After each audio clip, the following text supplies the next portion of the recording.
Bom dia, irmãos. A graça e a paz seja com todos nessa manhã. Um pouco gripado, né? Mas vamos conseguir nesta manhã. Quero convidar os irmãos a abrirem suas Bíblias no Evangelho que escreveu Mateus, capítulo 27.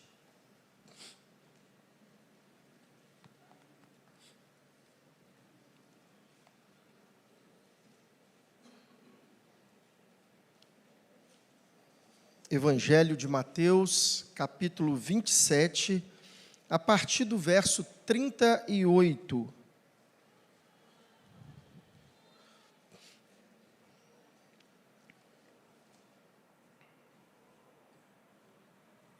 Se você puder permanecer com sua Bíblia aberta após a leitura, porque nós não vamos passear por muitos versículos, não. Mas eu gostaria que os seus olhos estivessem fitos nesses poucos versículos que estaremos lendo. E diz assim o texto da palavra do Senhor.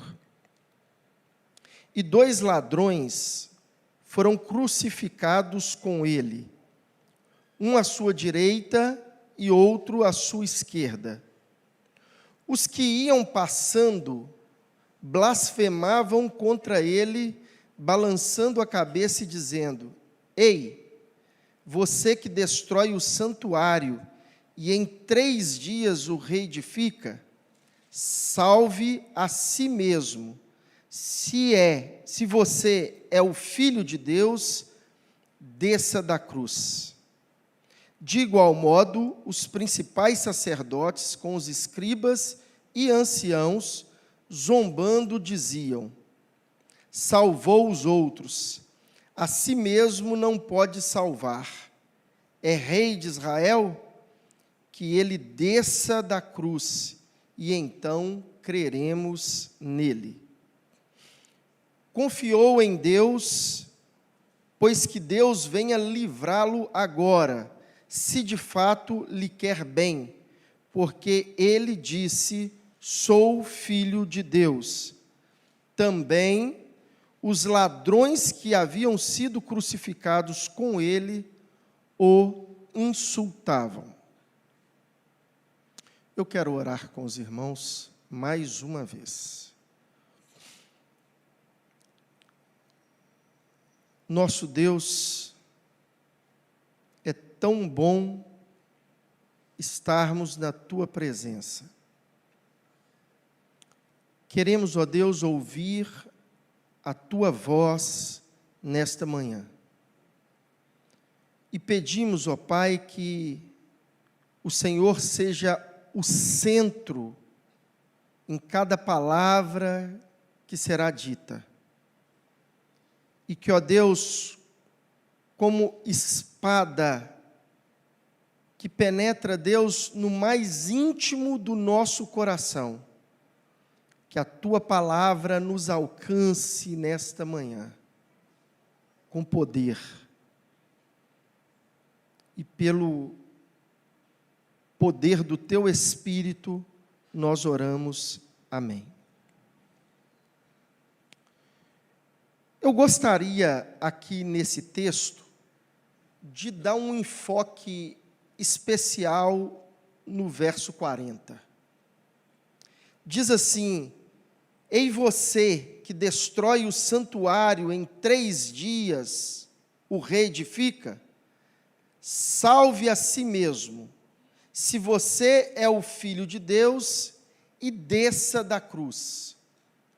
A parte B desse versículo, ela diz: salve a si mesmo, se você é Filho de Deus, desça da cruz.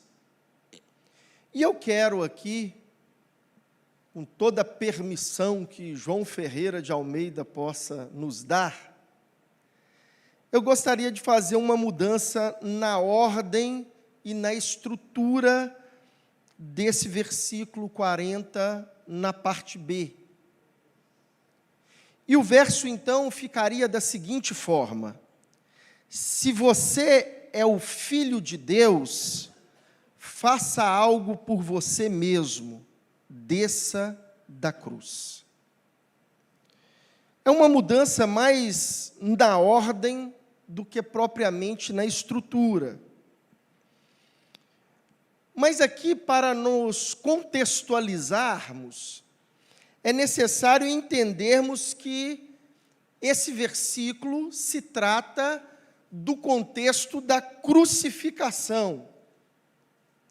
E é justamente naquele momento em que Cristo está sendo crucificado, que Jesus, então, ele é confrontado pelas pessoas que ali estavam.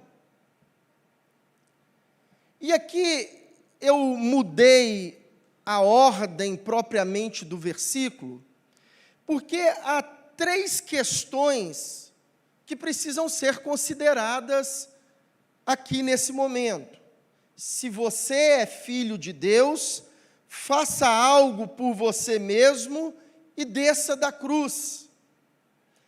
E a primeira questão que nós precisamos considerar aqui é justamente o fato de Jesus estar sendo questionado a respeito de ser filho de Deus. Será que realmente você é filho de Deus? Essa é a primeira questão que está sendo levantada aqui no verso 40.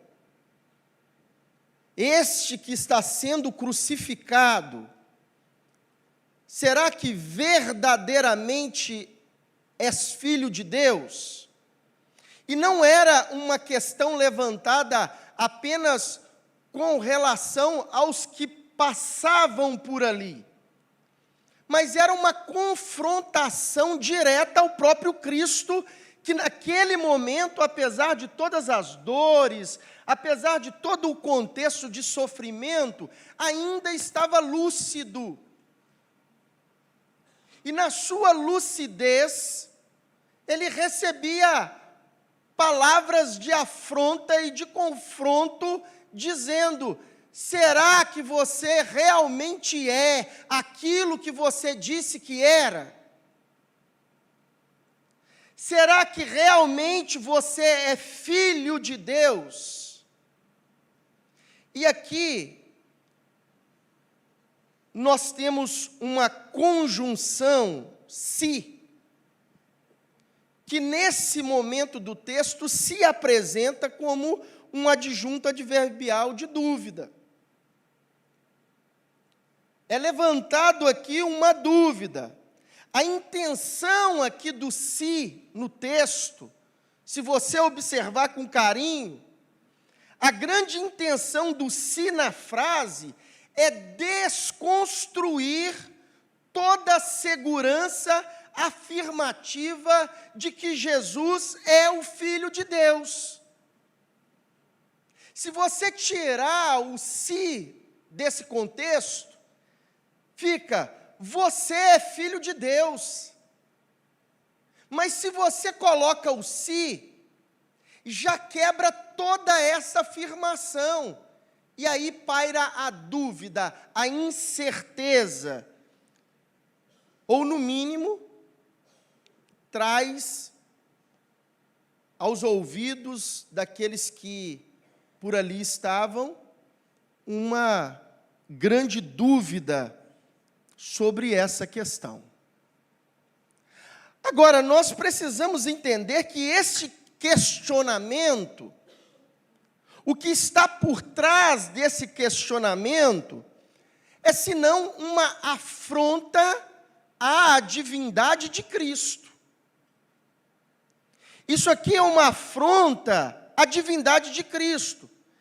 E se nós pensarmos nessa frase sendo dita há 2000 anos atrás, nós vamos entender, e é necessário entender toda a influência mitológica que aquelas pessoas recebiam, em especial vindo da Grécia.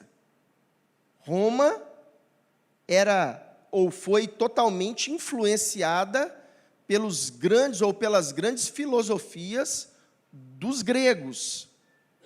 E na mitologia grega, que já existia pelo menos 800 anos desse episódio, já haviam relato escrito, 800 anos antes, na mitologia grega, a história de Hércules.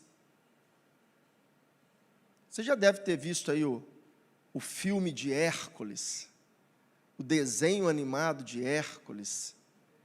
Mas quem era Hércules na mitologia grega? Hércules era o filho de Zeus. E Zeus, na mitologia grega, era o deus dos deuses.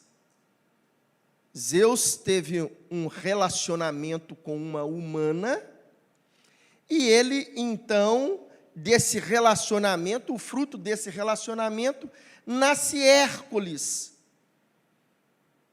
que era um deus homem, que se apresenta aos homens, Hércules, com uma força sobrenatural.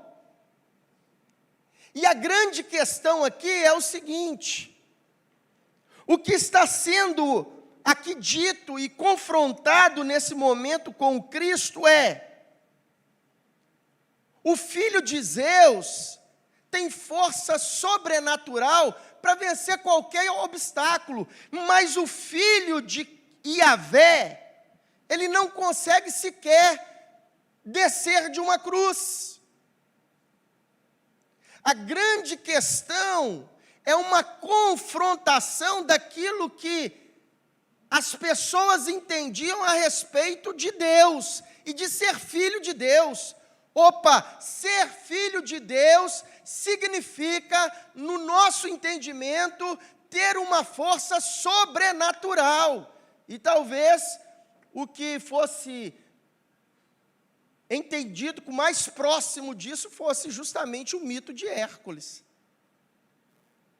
Mas esse que se diz filho do Deus dos deuses, esse que diz ser filho do Rei dos reis e Senhor dos senhores, esse que diz ser o filho do Criador do universo, ele não consegue sequer descer de uma cruz. Os pregos são mais fortes do que ele. Foi vencido pelo martelo ou pelo madeiro, e ali está crucificado. Então, o fato de dizer, se és filho de Deus, é uma questão, é um levantamento de uma questão a respeito da própria divindade de Cristo. E tal questionamento é uma desconstrução de tudo o que Cristo ensinou e fez. Naqueles últimos suspiros de Cristo, havia uma tentativa de desconstruir. Se não é filho de Deus, ele então é filho de um carpinteiro. E se ele é filho de carpinteiro, nascido em Nazaré, aí é válida a indagação de Natanael. Pode vir alguma coisa boa de Nazaré?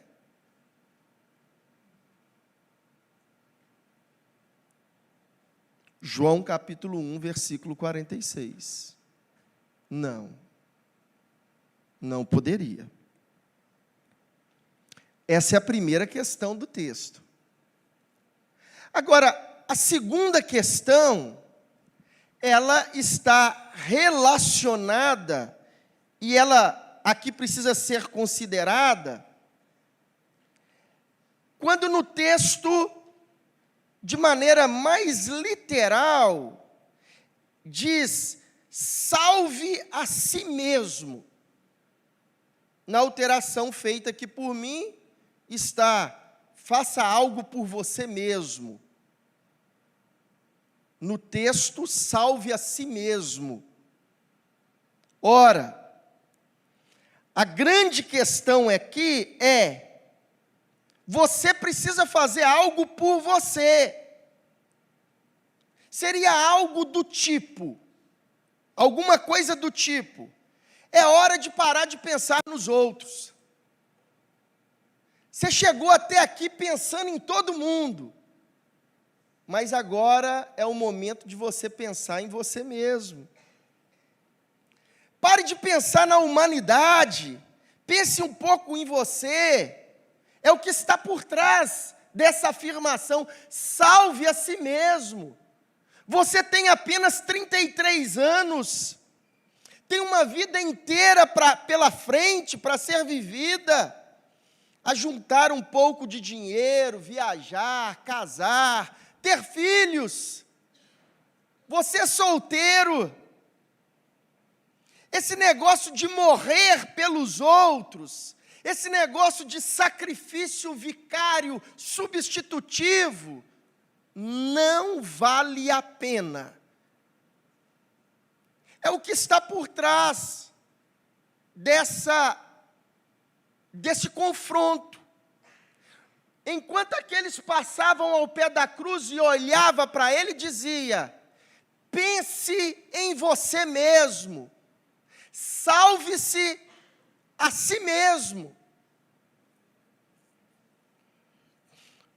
Você está aí se entregando em sacrifício, mas eles acabaram de te negar.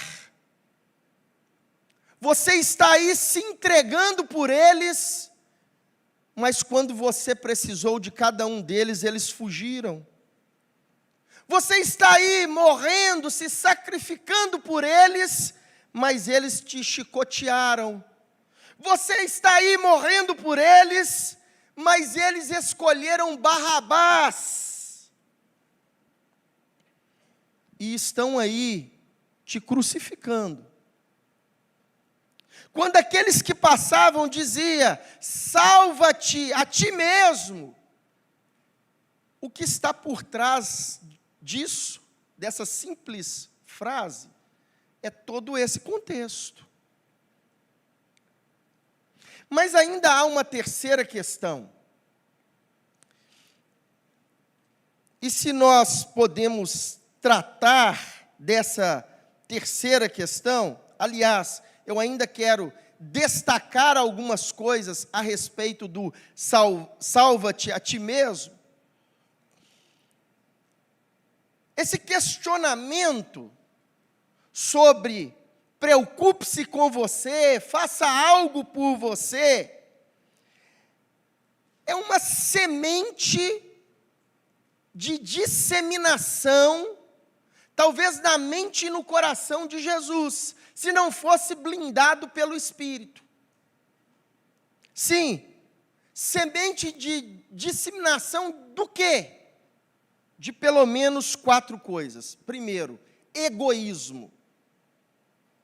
Sim, e aí eu quero definir egoísmo aqui como o comportamento focado no eu, colocando-se sempre em primeiro lugar, quebrando-se aquilo que o próprio Cristo ensinou, de que deveríamos buscar em primeiro lugar o reino de Deus e a sua justiça, e todas as outras coisas vos seriam acrescentadas. Quando diz, faça algo por você mesmo, eles estão dizendo, se coloque como primeiro lugar na sua vida. Você é antes de qualquer coisa. O eu está acima de qualquer coisa. Era isso que estavam tentando disseminar no coração de Jesus. Mas também o egocentrismo. Porque se o egoísmo está relacionado ao comportamento do sujeito, o egocentrismo, na verdade, é a forma de pensar, onde a pessoa se vê como centro de tudo, acreditando que todos os demais existem para servi-la. Então, o egocentrismo é uma filosofia que vem para tomar conta de uma mente, a fim de que esta pessoa passe a entender como filosofia de vida que todos os demais devem servi-lo, e não o contrário disso. E isso vai totalmente de encontro àquilo que o próprio Cristo ensinava. Mas não só semente de egoísmo e egocentrismo, mas do próprio individualismo, que é um foco exagerado em si mesmo, buscando autointeresse e, por vezes, até se isolando de uma coletividade. Aqui há um apelo ao individualismo, mas, sobretudo, um apelo àquilo que hoje está em moda falar-se, a respeito do narcisismo, que é também fruto de uma mitologia.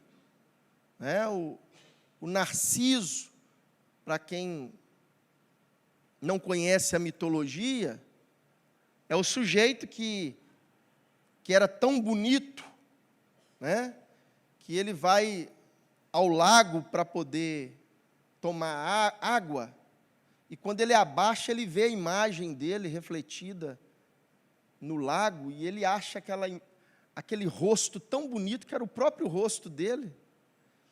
Ele vê aquilo, acha que é uma outra pessoa, e acha tão bonito, que ele resolve abraçar, ele resolve mergulhar e abraçar a imagem, e ele morre afogado. Porque é o exagero daquele que tem um amor próprio individualizado, baseado no egocentrismo e no egoísmo. O narcisismo é algo patológico que precisa ser tratado. E temos muitas pessoas por aí vivenciando essa patologia. É o que queriam fazer com Jesus. Fazer de Jesus um narcisista. Pense em você mesmo, deixe de pensar nos outros, desça dessa cruz, salve a si mesmo. E aí nós entramos no terceiro questionamento. Primeiro, se és filho de Deus, será que realmente você é filho de Deus? Segunda questão, faça algo por você mesmo. E a terceira questão a ser considerada é a seguinte: mude o propósito da sua vida e abandone a sua missão.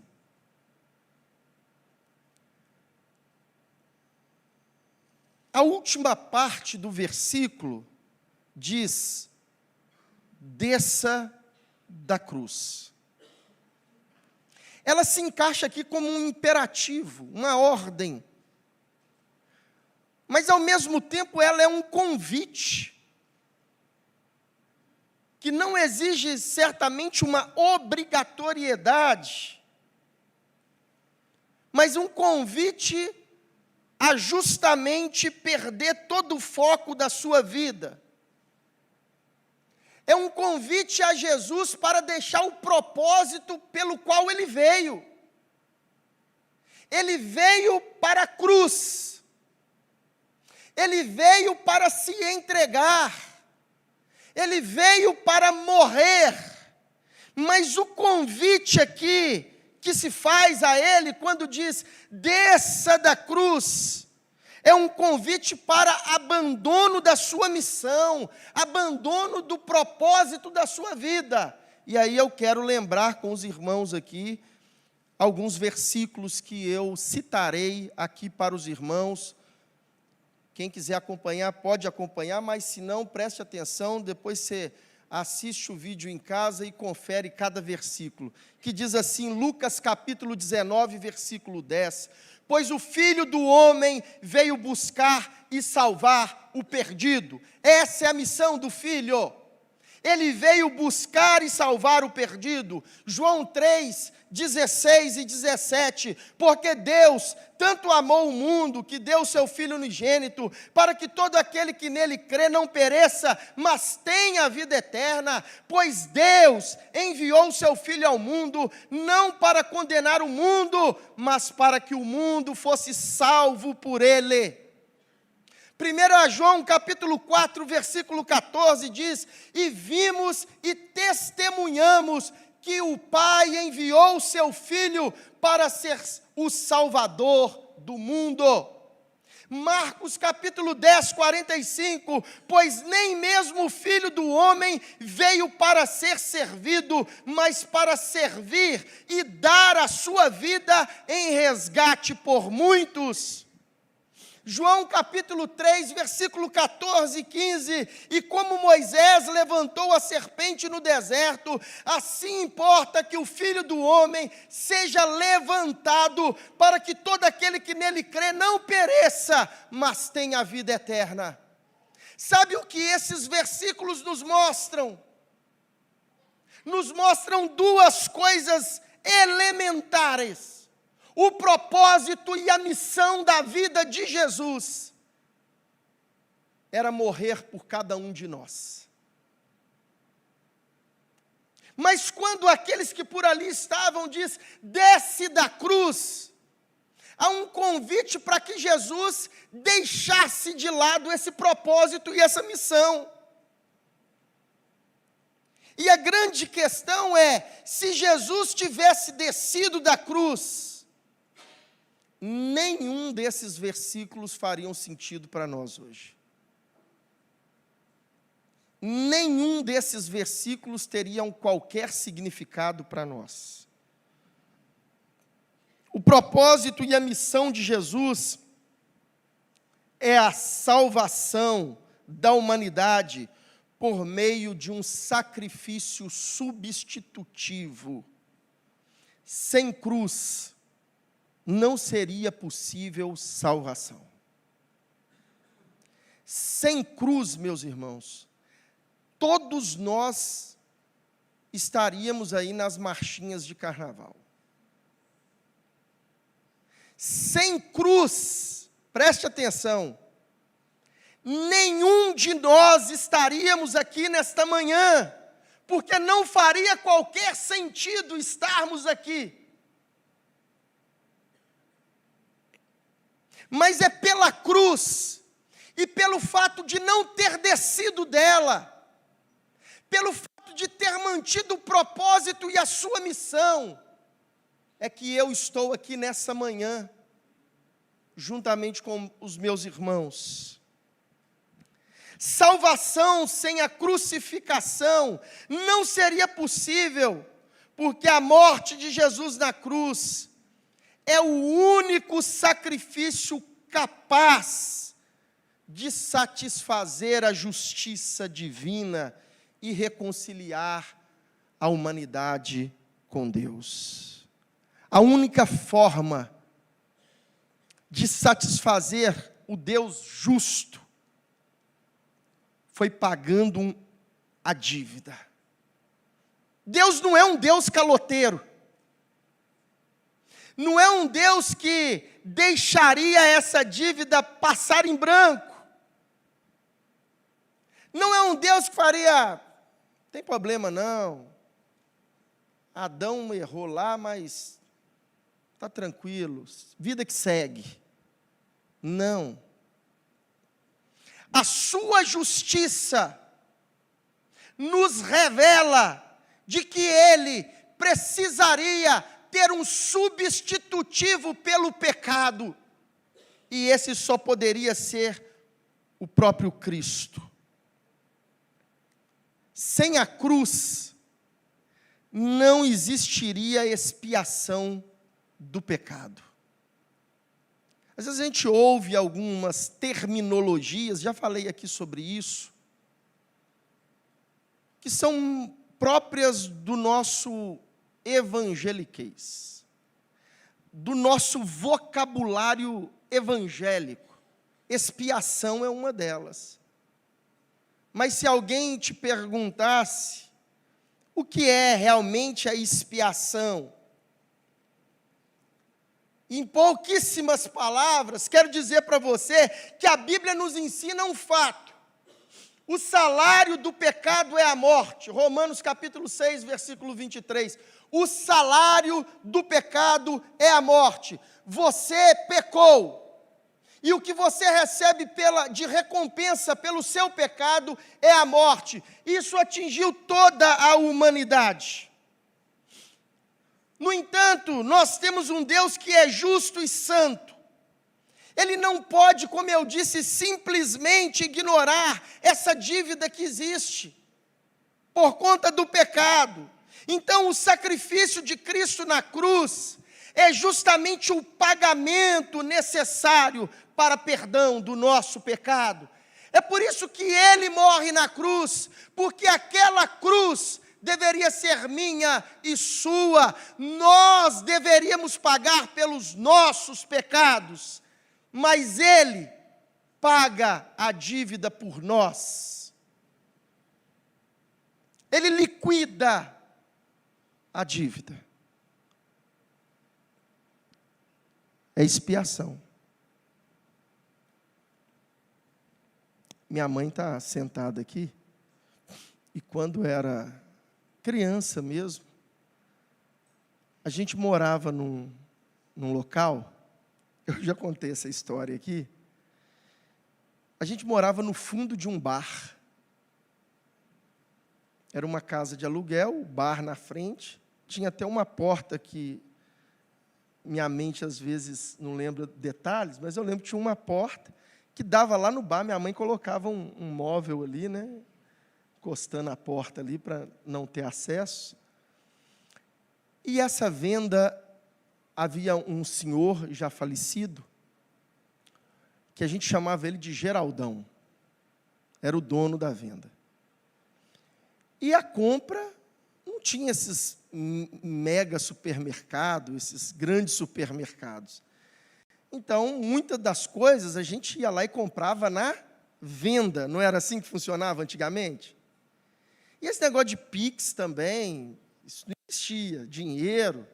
Então, minha mãe falava assim, vai lá no Geraldão e pega para mim um pacote de macarrão. A gente ia lá no Geraldão, pegava o pacote de macarrão, e o Geraldão tinha um caderno que ele anotava, um pacote de macarrão. Vai lá, pega uma sardinha. Aliás, o povo parou de comer sardinha, né? Não? Está comendo sardinha ainda? Vocês já ouviam a sardinha, aquela latinha antiga, né? Cheguei até a salivar assim na hora, mas eu estava na... Hã? É isso aí mesmo, Gomes. E aí, vai lá, pega a sardinha. Pegava a sardinha, voltava e anotava. Uma lata de sardinha. No final do mês, aí já era com meu pai. Aí meu pai que ia no Geraldão para fazer o acerto. E sempre tem uma tretazinha, né? Não, mas não pegou isso aqui, não pode. Tinha lá, escondi, pegava um docinho, uma coisa, né? Mas no final dava certo. E meu pai, funcionário da Uzi Minas, Belo Horizonte, pagava a conta, o Geraldão pegava uma caneta vermelha para destacar, e ele riscava aquela página do caderno e escrevia assim, pago. Você sabe o que Cristo fez na cruz do Calvário por você? Você entende agora o que é expiação? Essa dívida que estava acumulada, precisava ser paga, e Ele na cruz do Calvário, foi lá, com o vermelho do seu sangue, riscou essa dívida, e disse, está pago, por você está pago. Por isso, que se Ele descesse daquela cruz, nada disso teria significado para nós. Sem cruz, também não existiria a substituição. Jesus, sendo o único sem pecado, ele ofereceu-se para morrer no lugar da humanidade. Sem essa substituição, a punição e a separação espiritual de Deus seria algo permanente para todos os seres humanos, mas ele se oferece como substitutivo, ele não precisava. A dívida não era dele, a dívida era dos homens. Quando a gente fala de sacrifício vicário, é justamente isso, é sacrifício substitutivo, é ele se oferecendo por nós, é ele pagando a nossa dívida. Sem cruz, se ele atendesse aquele apelo, se ele cedesse àquela confrontação e descesse da cruz, não existiria demonstração de amor e justiça. Na última mensagem que eu preguei aqui no mês de novembro, eu falei sobre isso. A crucificação, meus irmãos, ela resolve dois dilemas teológicos, que é a questão da justiça de Deus. Deus é justo e ele exige a punição do mal. Deus não pode ser a favor do mal, ele não pode pecar, porque Deus é santo, porque Deus é justo. Então ele quer a punição do mal. Mas também Deus é amor e deseja perdoar o pecador. Ele precisa punir, mas ele precisa amar. E como que ele faz isso? Na cruz do Calvário. Ele pune o seu filho com a morte e ele oferece a nós gratuitamente a salvação àqueles que creem. É a sua justiça e o seu amor sendo manifesto na cruz do Calvário. Se ele descesse daquela cruz, isso não seria possível. Permanecer na cruz, diante de tantos apelos, é o cumprimento da vontade divina.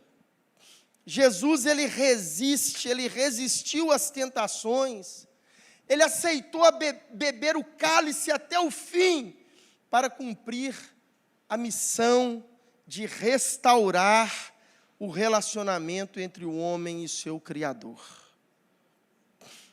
A cruz, meus irmãos, ela não é apenas um evento histórico de sofrimento, mas a cruz é um meio de reconciliação, sem o qual não haveria a esperança da vida eterna e não havia relacionamento restaurado com Deus. E eu já caminho aqui para algumas conclusões, para dizer para você o seguinte. E aqui eu quero fazer aplicações práticas à nossa vida. Lá no início do ministério de Jesus, Jesus disse assim em Lucas 9, 23, se, é uma conjunção, mas que também no texto se apresenta como adjunta adverbial de dúvida. Você não é obrigado, mas se você quiser, se você desejar, se você fizer esta escolha, diz Lucas 9, 23, se alguém quer vir após mim, negue-se a si mesmo, e ele vai dizer, tome a sua cruz e siga-me. Jesus tomou a sua cruz e caminhou até o fim com o propósito de morrer pela humanidade. Mas Ele nos desafia também, a cada um de nós, a pegar uma cruz que é nossa. E aí essa cruz que Ele nos desafia não tem relação com a cruz dele, no sentido de ser dele, mas essa é minha. Tome a sua cruz. E seguir a Cristo aqui, tomar a cruz dia após dia, não é um convite a um piquenique, não é um convite ao carnaval, não é um convite a um churrasco, nem a uma festa de aniversário. Aqueles que carregavam cruz, carregavam para a crucificação. Eles carregavam cruz para morrer. E é esse o significado de tomar cada um a sua própria cruz. Não morrer na sua literalidade, mas morrer justamente para aquilo que nos distancia dessa vontade. É um convite ao discipulado cristão. É um convite que exige renúncia. É um convite à submissão diária, ao compromisso. É um convite a seguir os ensinamentos de Cristo, colocando-os acima de todas as coisas. Por isso que ele diz: tome cada dia a sua cruz e seja crucificado comigo. O convite nessa manhã é para que nós sejamos crucificados com Cristo. O apóstolo Paulo, ele escreve: já estou crucificado com Cristo e já não vivo mais eu, mas Cristo vive em mim. O apóstolo diz: já estou crucificado com Cristo. E a pergunta é: e você e eu, nós já estamos também crucificados com Cristo? Amém, irmãos? Amém, irmãos? Nós estamos. Só que tem um porém.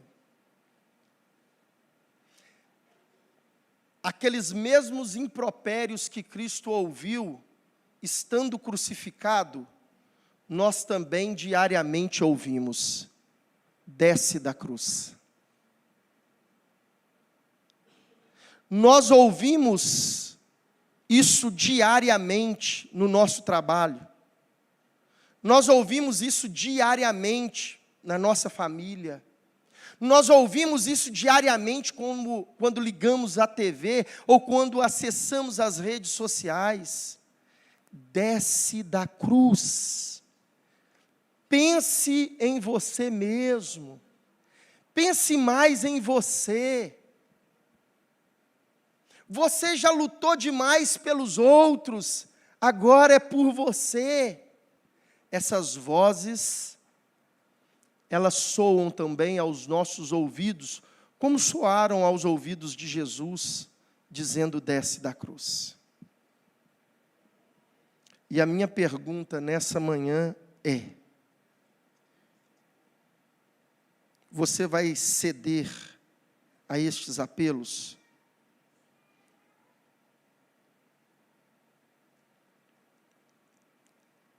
Alguém já disse, e eu não quero citar esse alguém, mas já disse que descer da cruz é mais fácil que permanecer crucificado. Descer é mais fácil do que subir. Descer é menos doloroso do que permanecer crucificado. Então, a nossa tendência diante dos apelos, é ceder ao apelo natural da gravidade. Diante dos apelos espirituais, emocionais, físicos, corruptos, sobre descer da cruz, às vezes nós pegamos carona na gravidade e descemos, cedemos e caímos. E a cruz perde o significado. E a gente passa a viver a nossa própria vida à mercê de nós mesmos, dos nossos próprios caprichos, dos nossos próprios sistemas e da nossa própria vida. A gente não consegue entender e perceber que descer da cruz é dizer não para a eternidade. Ceder aos apelos é abrir mão daquilo que é eterno por algo que é momentâneo e passageiro. Eu acho que o Brasil todo está acompanhando de alguma forma a tragédia que aconteceu em Itumbiara. Uma mulher jovem, bonita, enfrentando suas turbulências no casamento, desce da cruz e vai viver uma vida paralela ao seu casamento. O marido, sem qualquer julgamento,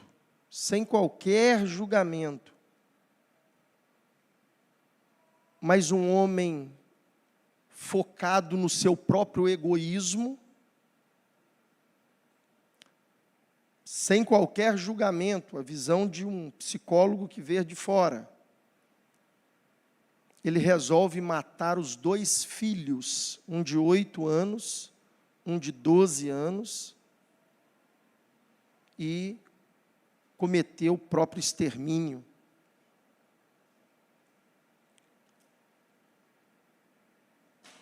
É alguém que também desceu da cruz. Porque a vida que a gente acha que é sacrificial, quando estamos sendo crucificados, a gente acha que é uma vida de dor, de sofrimento, de angústia. Dor e sofrimento, meus irmãos, vive é quem desce da cruz, não é quem permanece nela, não.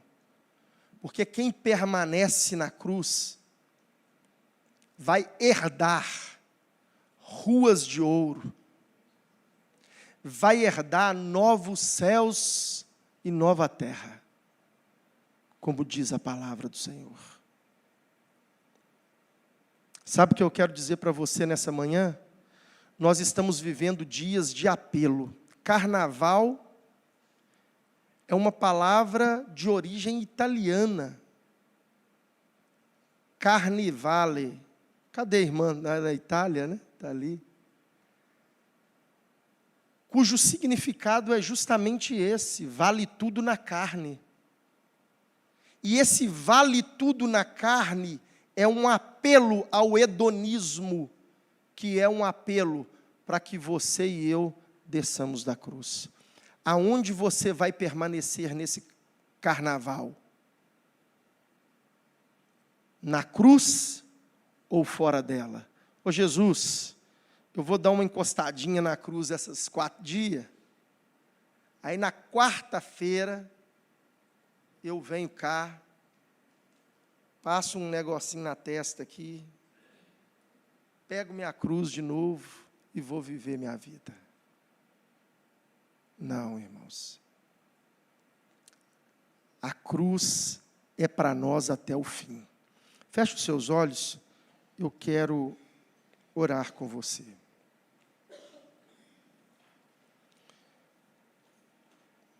O apelo vem da multidão. Aqueles que transitavam ali no Gólgota, muitos deles estavam ali pelo espetáculo. Era como passear nas praças aos domingos. Eles estavam ali pelo show. Eles queriam ver sangue. Eles queriam que algo acontecesse.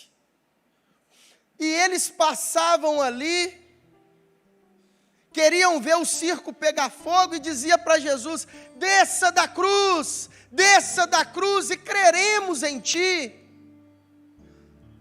Estes mesmos são representados por aqueles que querem ver o circo pegar fogo na nossa vida. Estão a todo tempo questionando a nossa fé, questionando a nossa crença, questionando nossas convicções. Estão por aí questionando a nossa doutrina, estão aí questionando a nossa igreja, estão aí questionando a nossa vida espiritual. Mas com isso estão dizendo: desça da cruz. Você vai ser melhor fora da cruz. Mas também a Bíblia diz que os religiosos passavam por ali.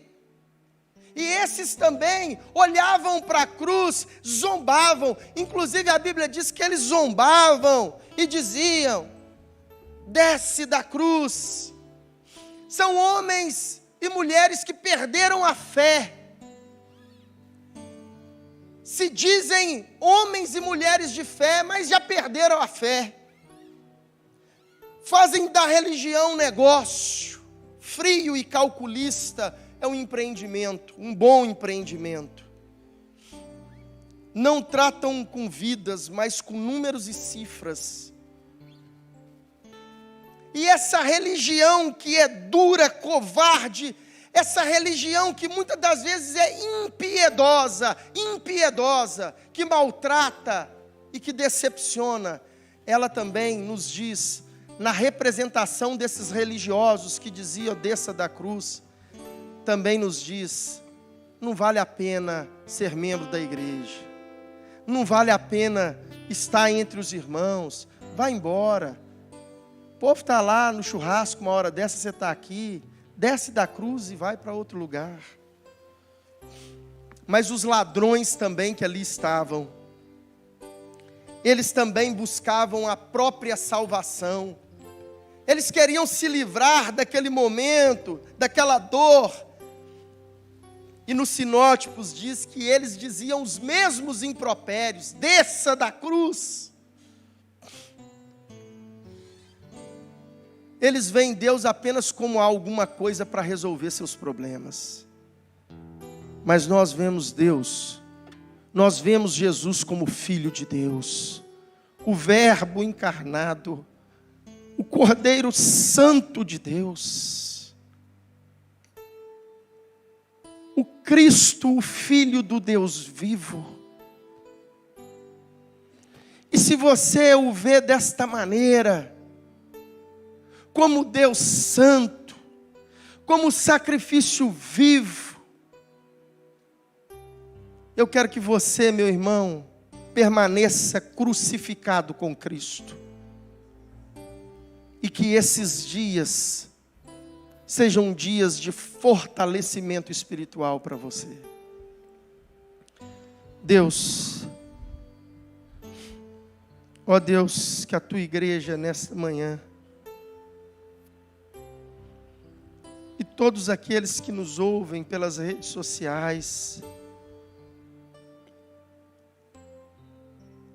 estejam crucificados contigo. Que a nossa alma tenha sede de ti. Ó Deus, como cantamos, restaura, Deus, aquele primeiro amor. aquela razão de existir como filho do Senhor. Ó Pai, se alguém aqui nessa manhã, ó Deus, perdeu o propósito, a missão, perdeu o ministério, perdeu a vontade de te adorar, se alguém aqui nessa manhã que perdeu a fé, ó Deus, o Senhor é reparador. Tua morte vicária e substitutiva foi por este e por esta. Agora vem, Senhor, de maneira poderosa, Senhor. Vem resgatar essa alma. Vem resgatar esta vida. Vem, ó Deus, transformar esse ser para a honra, glória e louvor do Teu Filho Jesus. Nós oramos. Amém.